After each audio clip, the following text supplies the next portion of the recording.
안녕하세요. 전 서울에서 사는 29살 여자입니다. 3년 동안 연애하고 결혼을 한 남자가 있어요. 나이는 저보다 4살 많습니다. 33살이고요. 일단 먼저 제가 살아온 환경을 말씀드릴게요. 어렸을 적부터 전 단 한 번도 여유라는 걸 모르고 자라왔어요. 초등학교 때는 물론 그 흔한 수학 여행도 돈이 없어서 담임 선생님이 직접 대주신 것도 기억이 나고 그 어렸던 시절 단칸방에서 남들 다 기름 보일러 켜고 연탄 다 사라져갈 무렵 저희 가족은 연탄 한 장으로 하루를 버티곤 했죠. 솔직히 어렸을 땐 쪽팔릴 수도 있겠지만 전 그렇게 생각하지 않았어요. 제 노력으로 제 힘으로 이 가난을 벗어나고 싶단 생각 하나로 어렸을 적부터 열심히 달려왔습니다. 공부든 생계든 그때의 가난은 지금 생각해보면 순전히 저희 부모님 때문이었을 거예요. 전 엄마와 아빠 그리고 남동생 이렇게 4가족이 살았었는데 아버지는 항상 술에 찌들어 사셨고 집에 들어오면 항상 담배 연기와 술 냄새로 단칸방은 짤어 있었죠. 엄마는 그런 아빠를 참고 또 참고 결국엔 제 동생과 저를 두고 떠나셨죠. 그때 엄마는 저희와 같이 떠나자고 제게 말했어요. 어디든 떠나면 지금보다는 나은 생활을 할 수 있다고 말한 게 생생히 기억나요.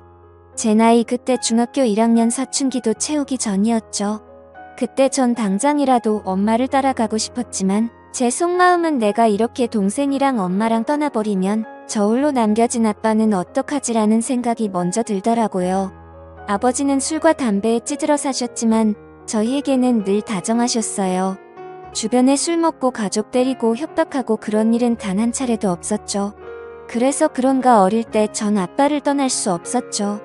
그렇게 가난은 계속됐고 가족의 도움 없이 혼자 독하게 공부했습니다. 지금 생각하면 정말 15도 안 되었던 나이에 어떻게 그렇게 열심히 공부했나 몰라요. 고등학생 때까지 쉬지 않고 앞만 보고 독하게 공부했으니까요. 제가 어렸을 때부터 들었던 소리 중에 제일 듣기 싫었던 말이 있었어요. 제 배경만 보고 친구들과 친척들 저에게 넌 절대 못 되라는 말과 그래도 부모님이잖아 라는 말이에요. 주변에서 늘 제 환경을 보고 무시하는 말원들을 많이들 했죠. 그렇게 고등학교를 졸업하고 서울에 이름 있는 대학에 입학했습니다. 전 자신 있었죠. 장학금 받으면서 학교 다닐 생각이었죠. 처음 들어갈 때 등록금이 문제였지만 방학 때 공장에 들어가면서 하루에 15시간을 일하면서 제 스스로 등록금을 마련했습니다. 제가 이렇게 성인이 되었을 무렵 아빠는 여전히 술과 담배를 끊지 못하신 채 살아가셨는데 그 와중에 그 단칸방의 능력도 좋으시지 어떻게 또 다른 아줌마가 들어와 있는 겁니다. 그 여자도 참 그런 거지 같은 집구석에 뭘 보고 들어와 있는 건지 전 도저히 이해할 수 없었습니다.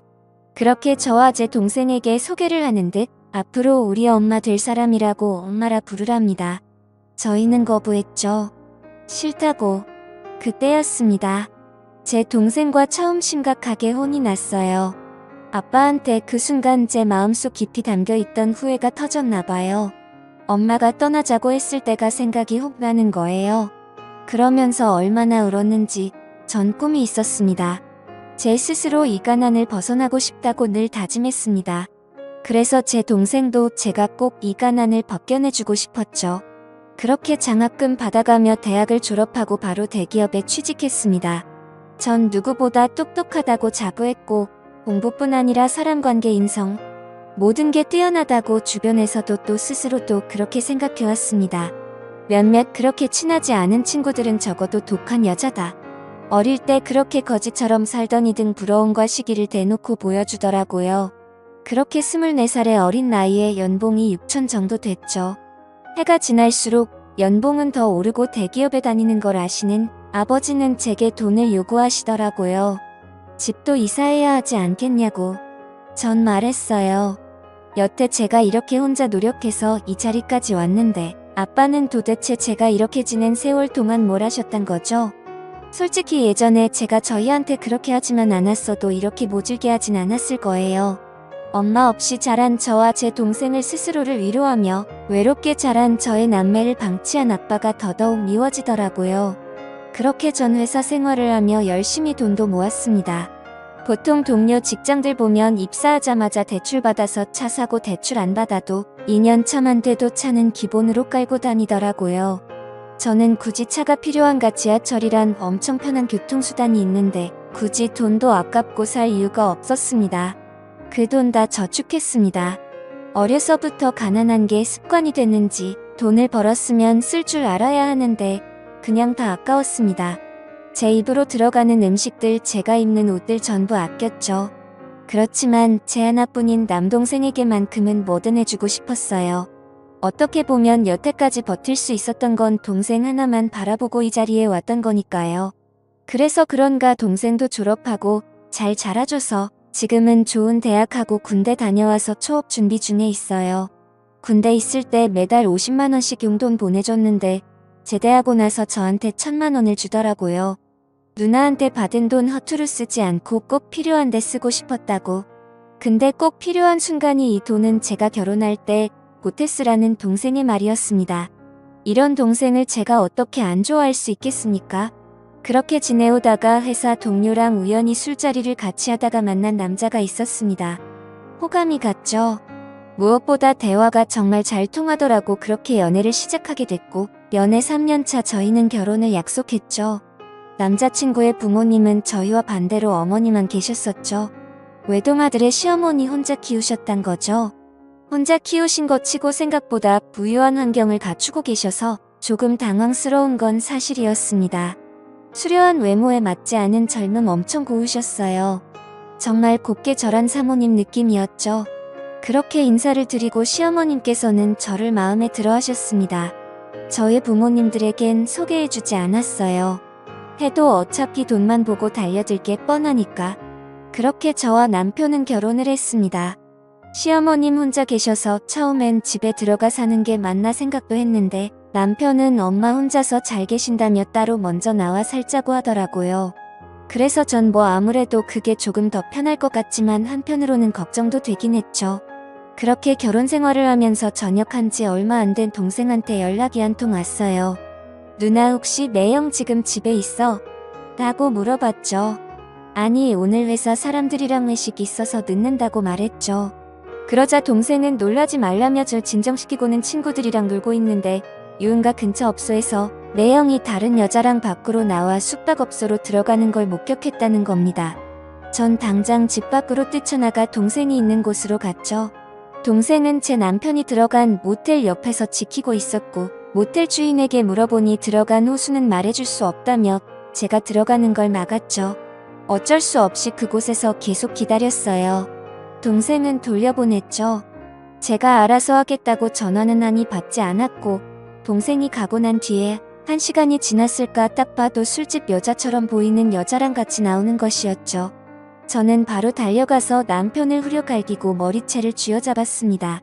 그리고 그 여자가 말리길래 그 여자 머리도 쥐어잡았습니다. 완전 이성을 잃은 상태였죠. 그때였어요.